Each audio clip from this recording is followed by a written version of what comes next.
Bismillahirrahmanirrahim.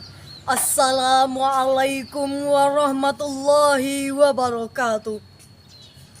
Puji syukur kehadirat Allah yang telah melimpahkan rahmat, nikmat beserta kesehatan kepada kita semua, sehingga kita dapat melaksanakan acara ini yang insya Allah akan berjalan lancar nantinya. Salawat berangkaikan salam senantiasa kita aturkan kepada Nabi besar yakninya Nabi Muhammad Sallallahu Alaihi Wasallam. Yang terhormat Bapak Ibu Dewan Juri yang bijaksana, Bapak-bapak, Ibu-ibu, hadirin yang berbahagia. Pada kesempatan yang berbahagia ini, perkenankanlah saya Asri Mariani Hulu, utusan dari SMK Negeri 1 Sawah Lunto, akan membawakan pidato dengan judul Muhammad Hatta.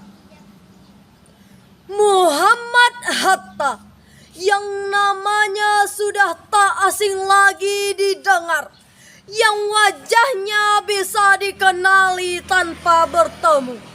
Salah satu pahlawan Indonesia yang merupakan tokoh proklamator, anak dari keluarga ulama. Beliau lahir di Bukit Tinggi 12 Agustus 1902 dari pasangan Abdul Jamil dan Siti Soleha.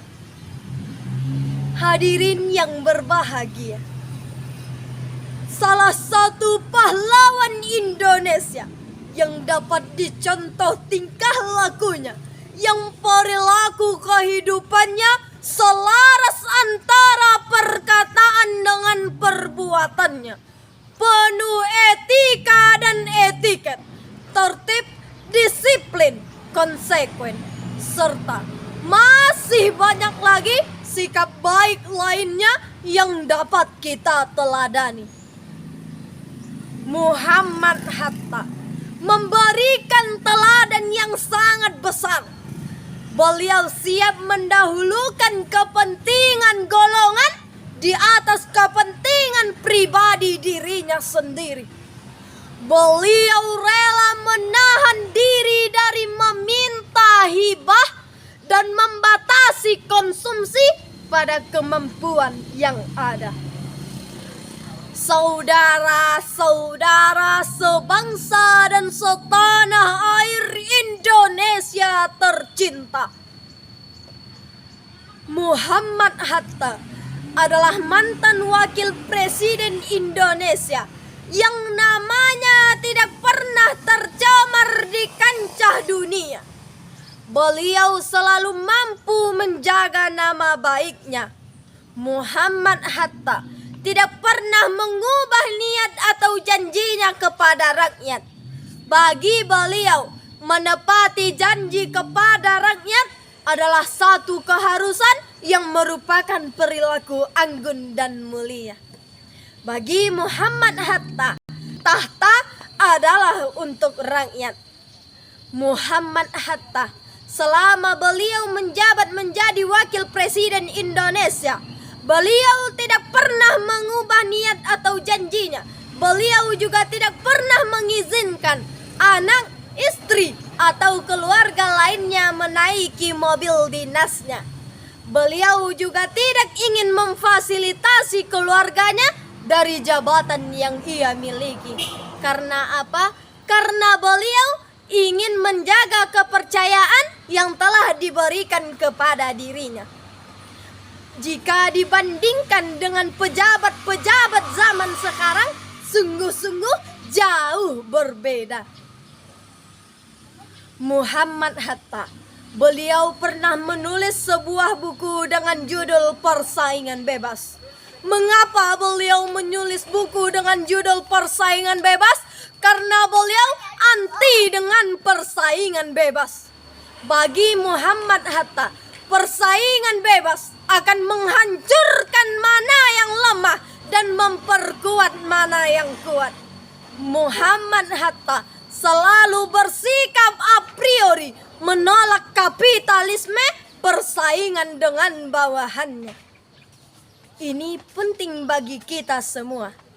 Salah satu ekonom senior yang paham tentang konsepsi demokrasinya, Muhammad Hatta, pernah mengatakan bahwa di antara kita sendiri hendaknya tidak saling bersaing, melainkan saling berlomba saja.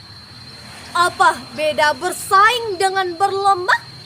Dalam bersaing, yang kalah atau yang lemah akan disingkirkan. Tetapi dalam berlomba, yang kalah atau yang lemah akan diberdayakan. Ini menjadi salah satu faktor sampai saat sekarang Muhammad Hatta masih dikenal sebagai Bapak Koperasi Indonesia. Muhammad Hatta selalu meminta kepada pemerintah agar menjaga kebahagiaan rakyat Indonesia. Beliau juga selalu menegaskan konsepnya demokrasi ekonomi. Kebahagiaan untuk bukan untuk orang seorang, melainkan untuk seluruh rakyat Indonesia.